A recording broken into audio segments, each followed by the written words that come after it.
A lot of this isn't going to make sense to you, and I'm sorry about that. I'm just going to start at the beginning, with the house.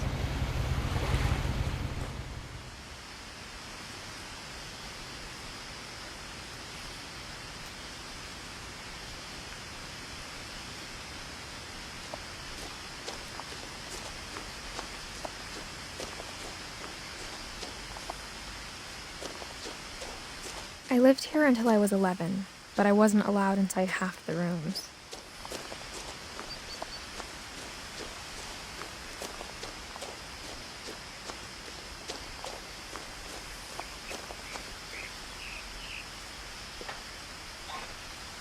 Inside the mailbox were bills from 7 years ago, marked urgent, open immediately.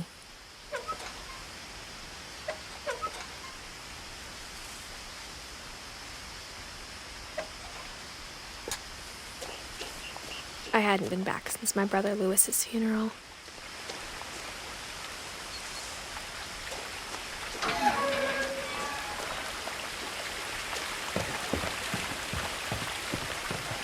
In her will, my mother left me a key, but didn't tell me what it unlocked.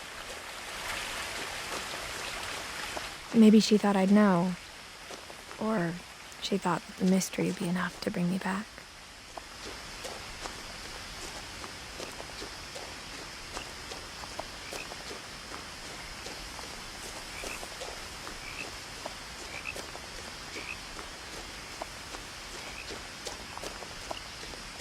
No one had driven this way in a long time, but I saw a few hoof prints.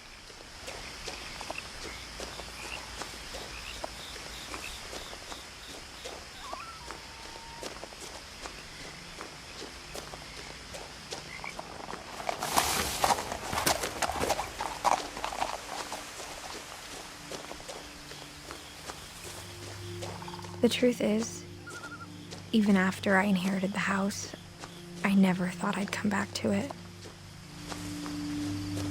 But now I had questions about my family that only the house knew the answers to.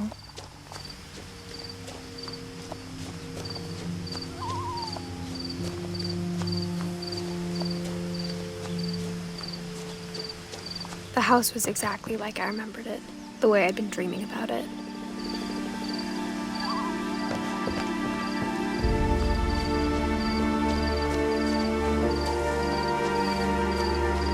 As a child, the house made me uncomfortable in a way I couldn't put into words.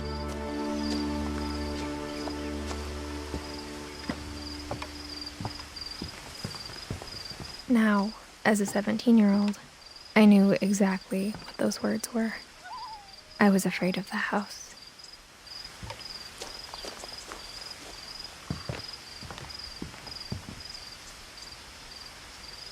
I hoped the key might unlock the front door. It didn't.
Crawling through the doggy door used to be a lot easier when I was 11.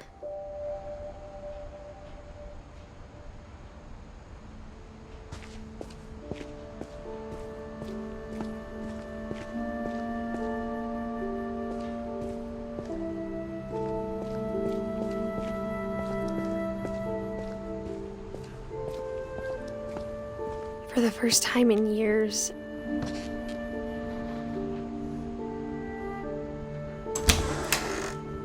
I felt like I was home.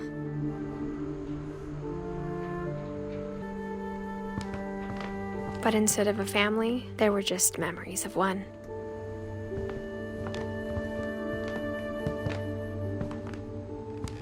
Like how after Lewis started working at the cannery, we all got sick of eating salmon, except our cat, Molly.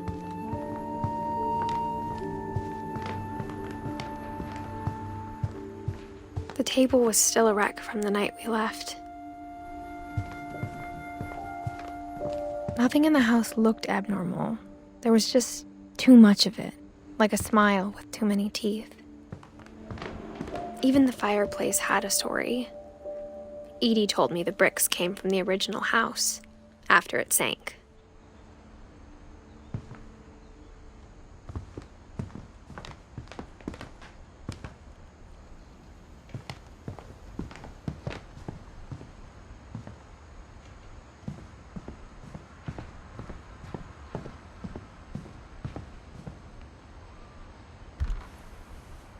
Edie told me once that every Finch who ever lived is buried somewhere in the library.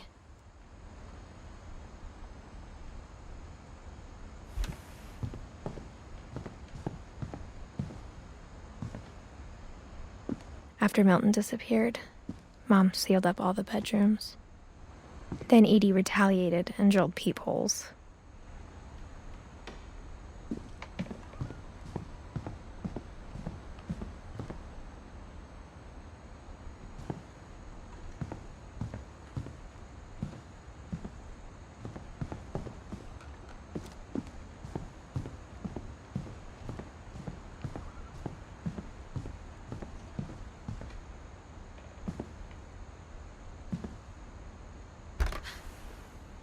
The last time I was in Edith Sr.'s room, I was 10 and she was painting my portrait.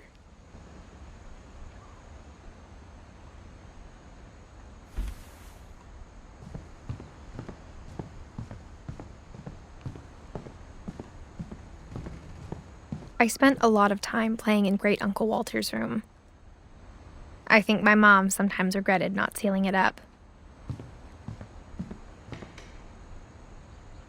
Lewis told me there were secret passages, but I never believed him.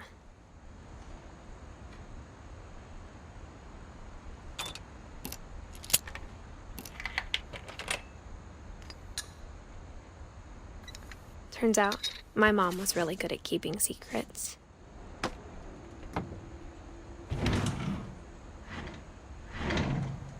Now it was time to find out what my mom had been afraid of.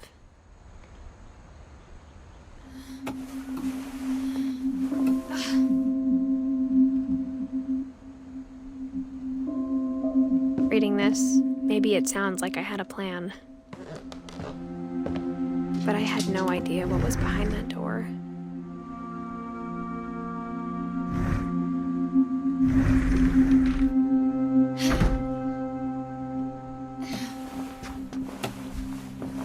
Just like I had no idea where all this was gonna lead.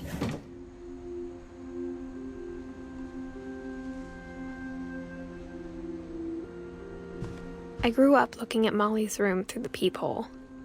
Being inside for the first time, I felt like I'd stepped behind a painting.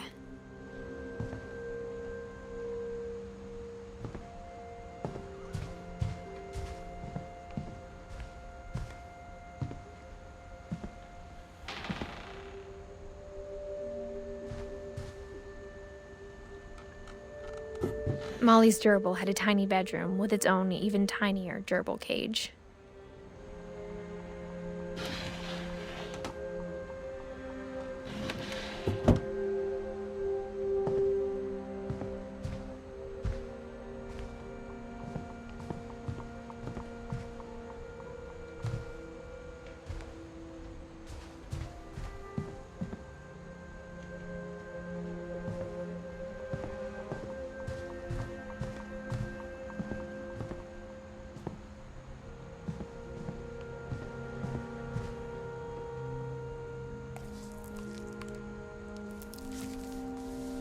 December 13th, 1947.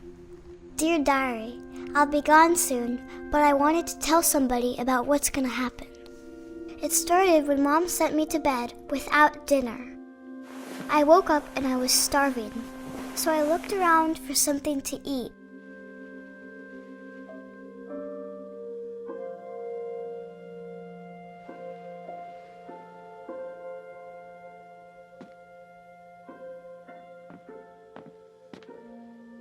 My Halloween candy was all gone.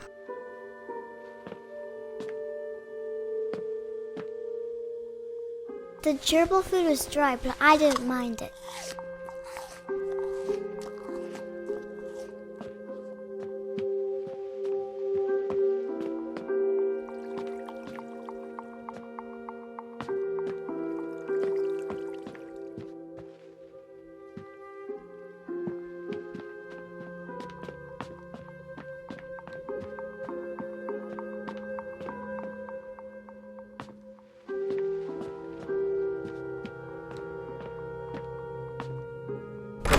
Mom, can I come out now?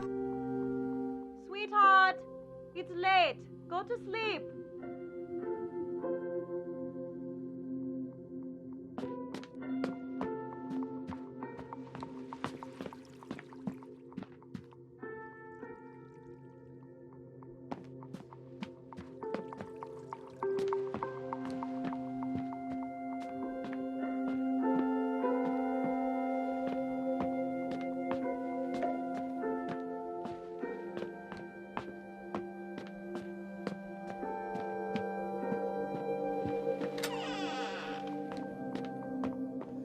I kept eating and eating.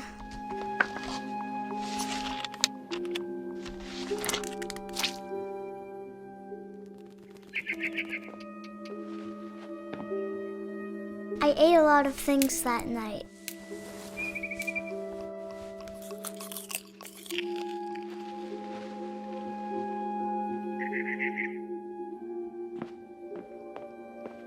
Then I heard chirping outside my window. It was a barn swallow going back to her nest. I reached out for her.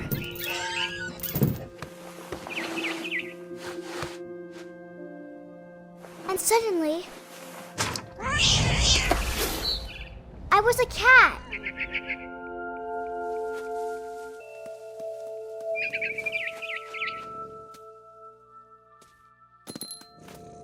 I tried to be quiet, but the bird was really scared.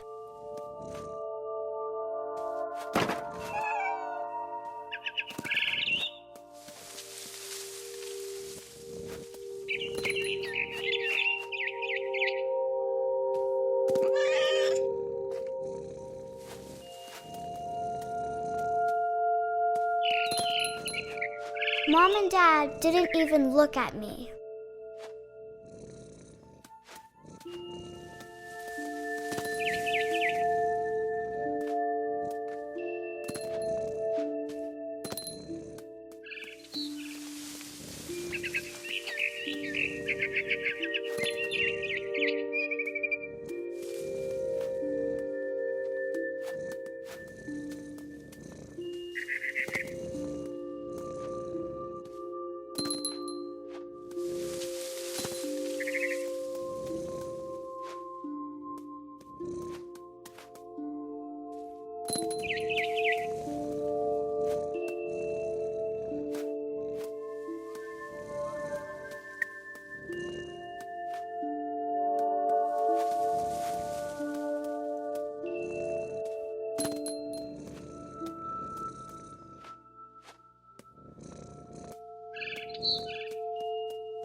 The babies were all gone.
I jumped and I almost got her.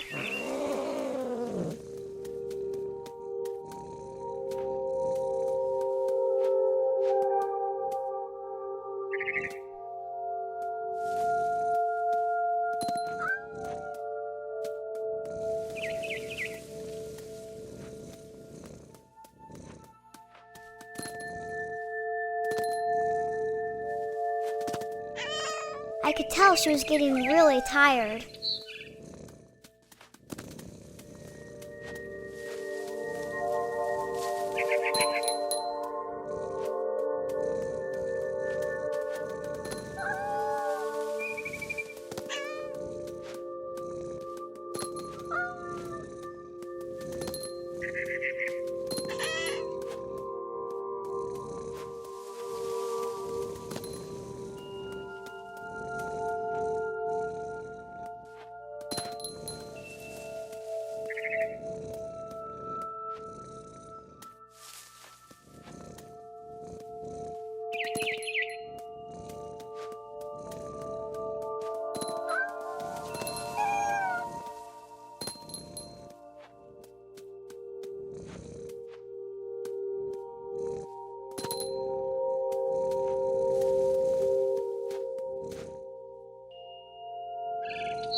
Now I was up in the big tree.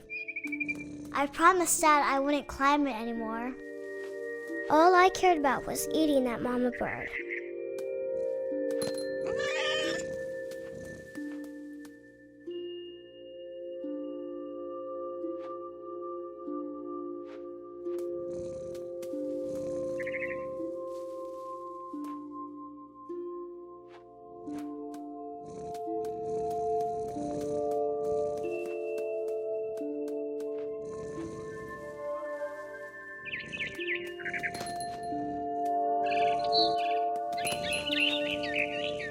I gobbled her up. And suddenly, I was an owl. First, all I heard was the wind. Then I heard little teeth nibbling in the grass.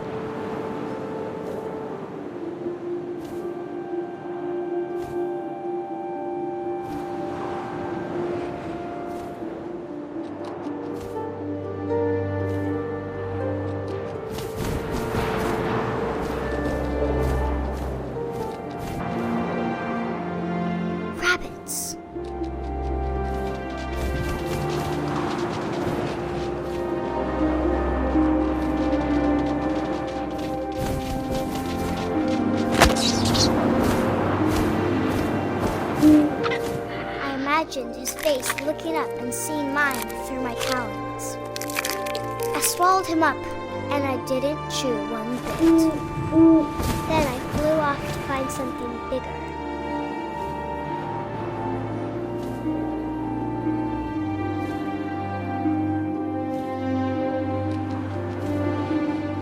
A mama rabbit.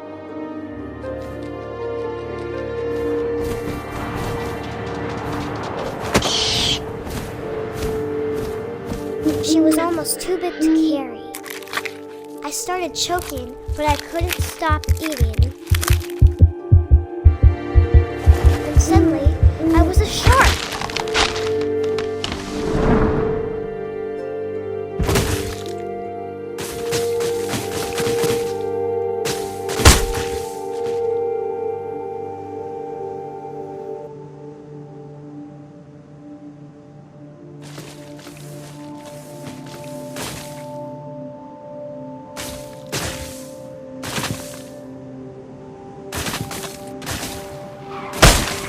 I rolled off the cliff and into the ocean.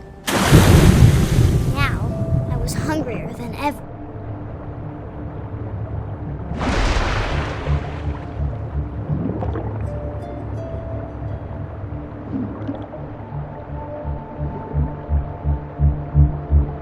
I wanted fat, juicy seals.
And it tasted really good.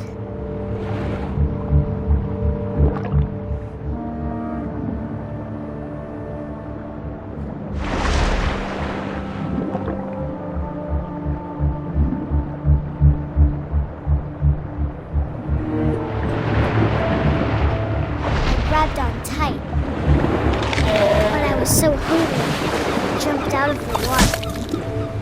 When I opened my eyes, everything had changed.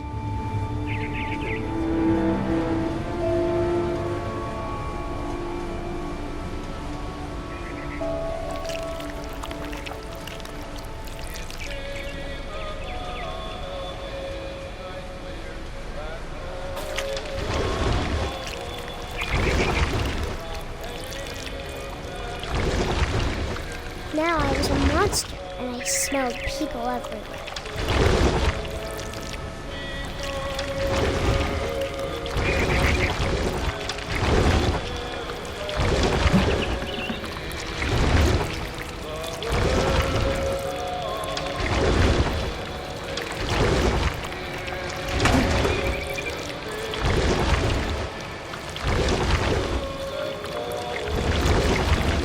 I was big, but I moved real quiet.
also, I didn't.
Passenger, I was still hungry. And across the water, I smelled something new. Something I had to have, so I swam towards it.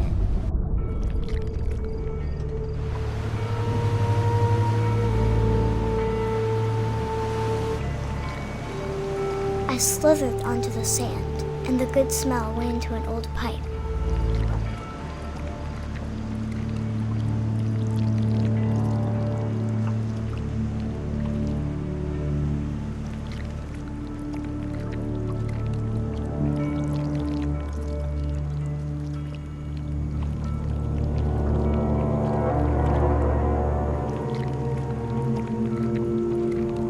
I got closer and closer.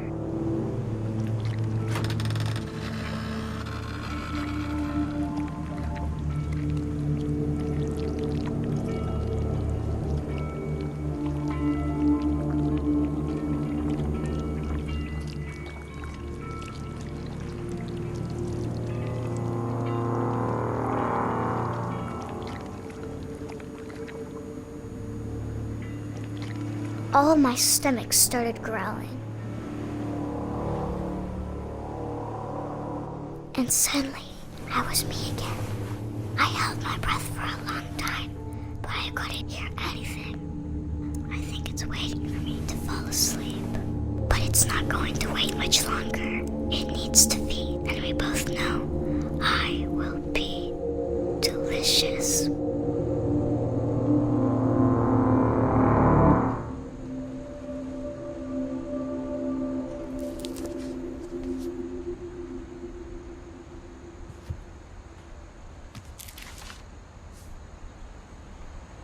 I'm not sure if I believed all of that, but I'm sure Edie would have.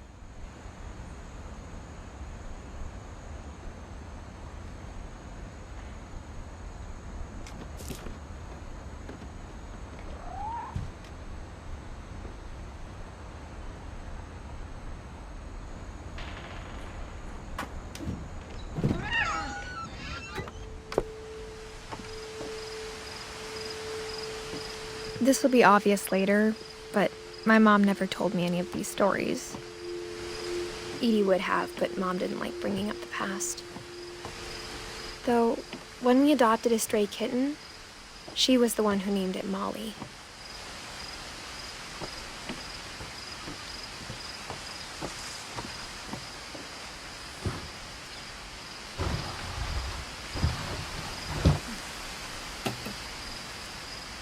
I spent a lot of time in Great-Grandma Edie's room.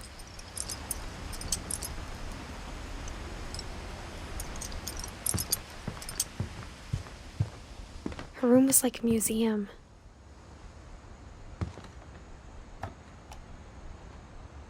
For 500 years, the Finches have been famous throughout Norway for their fortune and misfortune. Odin Finch buries the latest victims of the family curse, his wife Ingeborg and their newborn son, Johan. On January 7th, 1937, he set sail with his family and his house, hoping to leave the curse behind. But 40-foot waves off the coast of Washington send the house and Odin to the bottom of the sea. Odin's daughter Edie, with husband Sven and baby Molly, step ashore on their new home, Orcas Island. Odin Finch is the first to be buried in the new family cemetery. His daughter Edith is already dreaming of a new Finch house.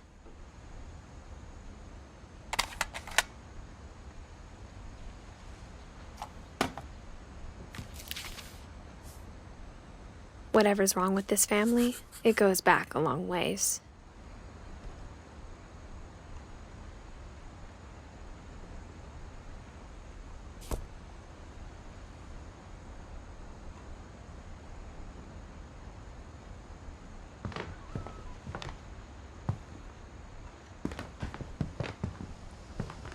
Edie knit me a new pair of gloves every year, just in time to replace the old ones.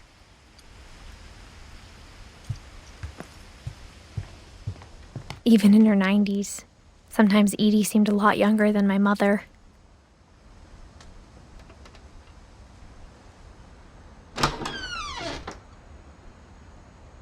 The only trace Grandpa Sam's first wife Kay left on the house was the pink bathroom. It was a pretty big trace.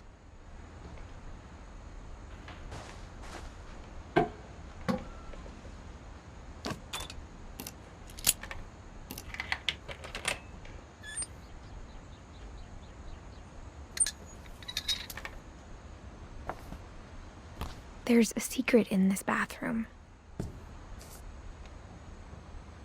It's in the last place you would look.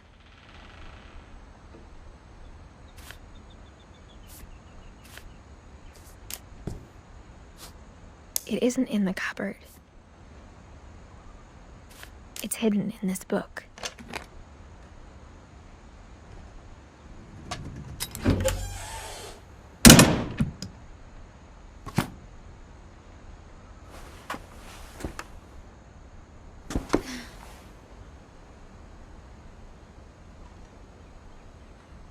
Sven gave Sam an old camera he'd refurbished.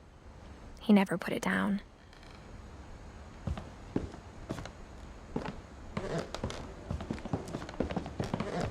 From the paintings on the wall, it was clear my brother Milton had been here before me.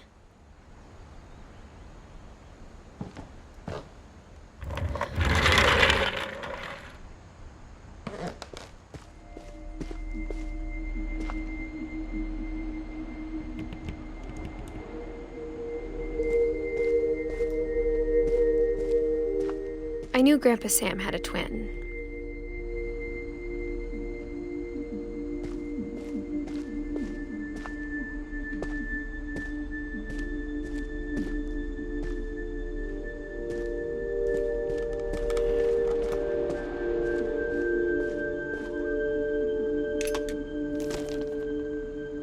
And that he never talked about him. I guess my grandpa didn't like history any more than my mom did.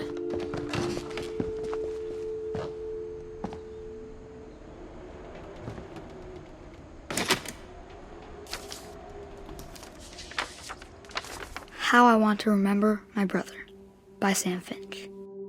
The thing I remember is that when he made up his mind, that was it.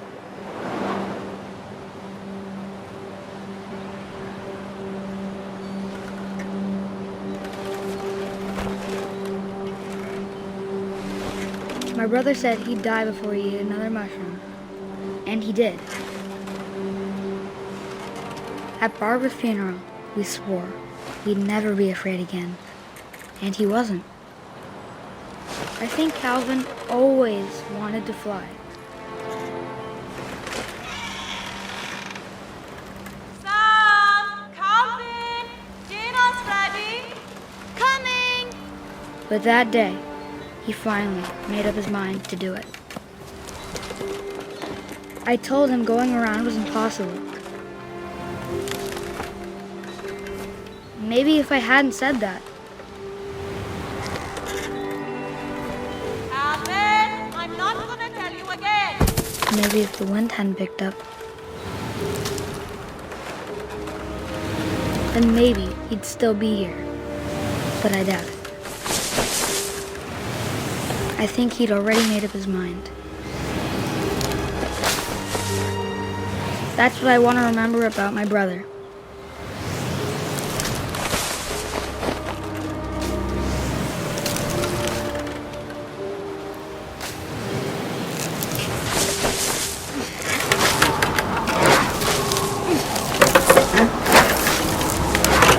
The day he made up his mind to fly. And he did.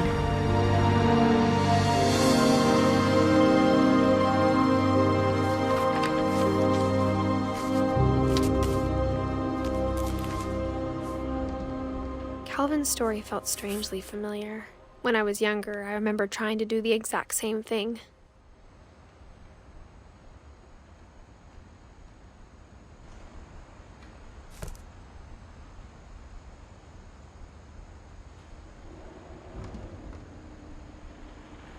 After the funeral, Edie roped off Calvin's half of the room.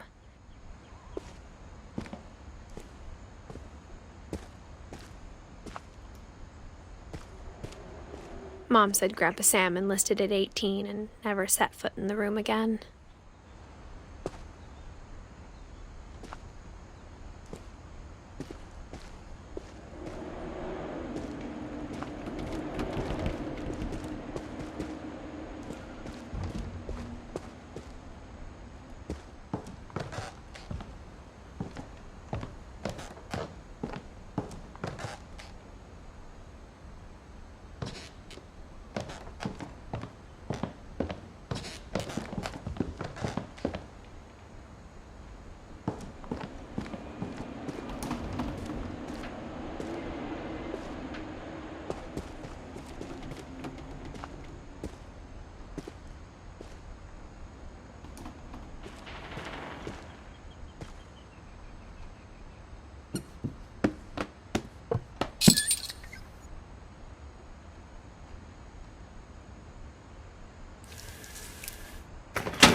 The passages were a pretty tight fit.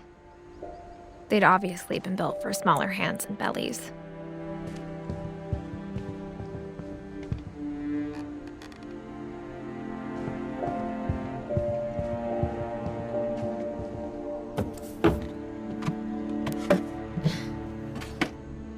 Growing up, I always thought of Barbara as a child star.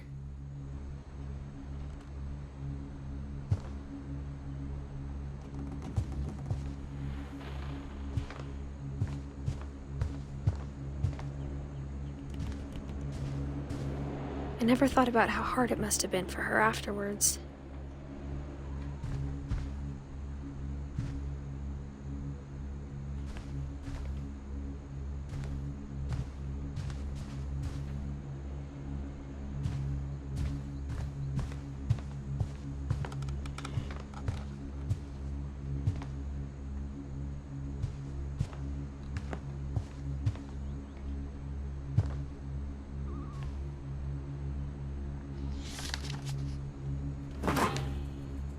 Of all the stories people wrote about Barbara's death, I'm surprised Edie saved this one.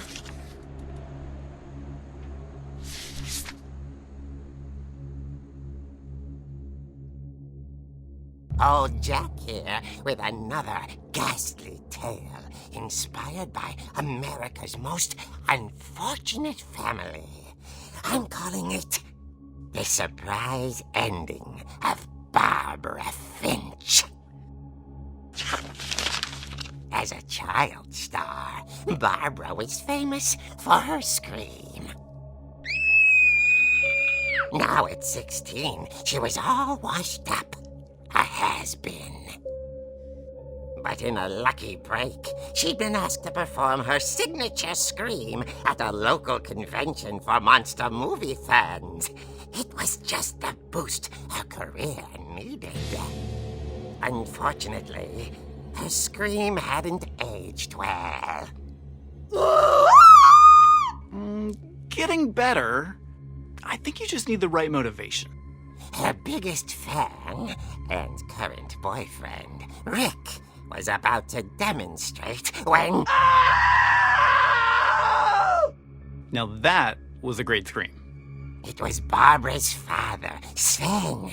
He'd slipped into a table saw and had to be rushed to the emergency room. So Barbara got stuck babysitting her youngest brother, Walter. Her convention comeback was cancelled. Okay, I'm hearing frustration, but I'm not hearing terror. What if I tried... A gang of hoodlums in Halloween masks have been terrorizing Orcas Island tonight. Police are urging residents to... That came from the basement. You're right!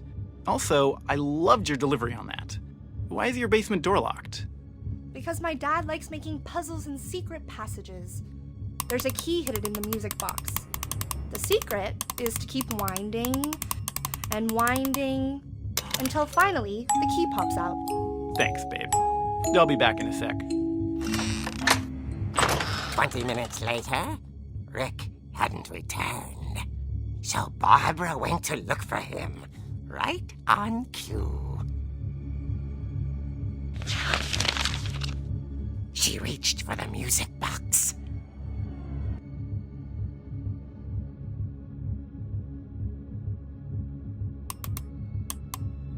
And as she wound the key, she listened for Rick, but the house was silent.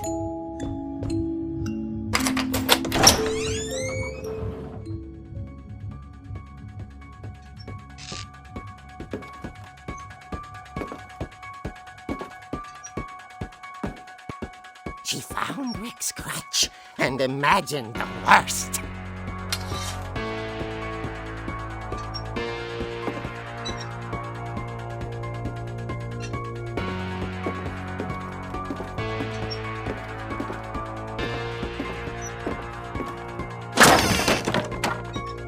The gang's leader is the infamous Hookman killer, Dr. Carl Hamill, who impaled and then ate his family 10 years ago tonight.